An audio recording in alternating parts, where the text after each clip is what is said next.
ایک بوڑھا شخص جس کا اگرچہ دنیا میں کوئی نہ تھا، لیکن وہ بدتمیزی، بدزبانی اور بد اخلاقی کی وجہ سے مشہور تھا۔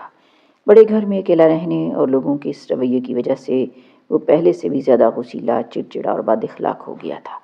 ایک دن ایک غریب بچہ جو نیا شہر میں آیا تھا اور کوڑا کرکٹ جمع کرتا تھا، اس بوڑھے کے گھر کے سامنے سے گزرا۔ بوڑھا باغ کی صفائی میں مصروف تھا۔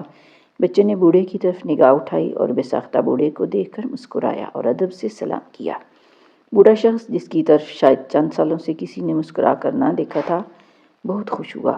آج بچے کی مسکراہٹ کا قطرہ بوڑھے کے بنجر دل پر آب حیات بن کر گرا، اور اس نے بچے کو بلایا اور مسکرانے کی وجہ دریافت کی۔ تو بچہ بولا، میری ماں نے کہا تھا، اگر زندگی میں کامیاب ہونا چاہتے ہو تو ہمیشہ دوسروں کو پہلا تحفہ مسکراہٹ کا دو۔ مسکراہٹ وہ چیز ہے جس پر آپ کا کوئی خرچ نہیں ہوتا، لیکن اس کا منافع بہت زیادہ ہوتا ہے۔ بوڑھا خوش ہوا اور بچے کو انعام دیا، اور پھر ہر روز بچہ مسکرا کر بوڑھے کو سلام کرتے ہوئے گزرتا۔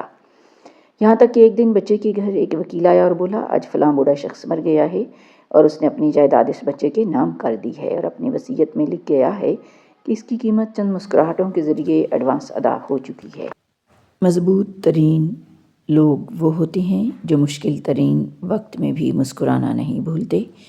دل میں غموں کا دریا ہو تو بھی آنکھ سے ایک قطرہ نہیں نکلتا۔ یاد رکھیں، گزر جانے والے کل کروڑوں تھے اور آنے والے کل بھی کروڑوں ہوں گے، لیکن آج فقط ایک ہی ہے۔ آج مسکراؤ اور خوش رہو کہ یہ پھر نہیں آئے گا۔ ذرا اپنے آپ سے سوال کریں کہ مجھے پوری طرح کھل کر زور سے ہنسے ہوئے کتنا عرصہ ہو چکا ہے۔ یاد رکھیں، جو ہنسنے مسکرانے کے لیے دلیل کے پیچھے رہتا ہے وہ کبھی مسکرا نہیں سکتا۔ فقط ایک چیز کا خیال رکھنا ضروری ہے کہ انسانوں کو خوش رکھنے کے لیے اللہ کو ناراض نہ کیا جائے۔ اگر زندگی میں کامیابی چاہتی ہو تو ہمیشہ اپنے ہونٹوں پر دو چیزیں رکھو: مسکراہٹ مشکلات کو ختم کرنے کے لیے، خاموشی مشکلات سے دور رہنے کے لیے۔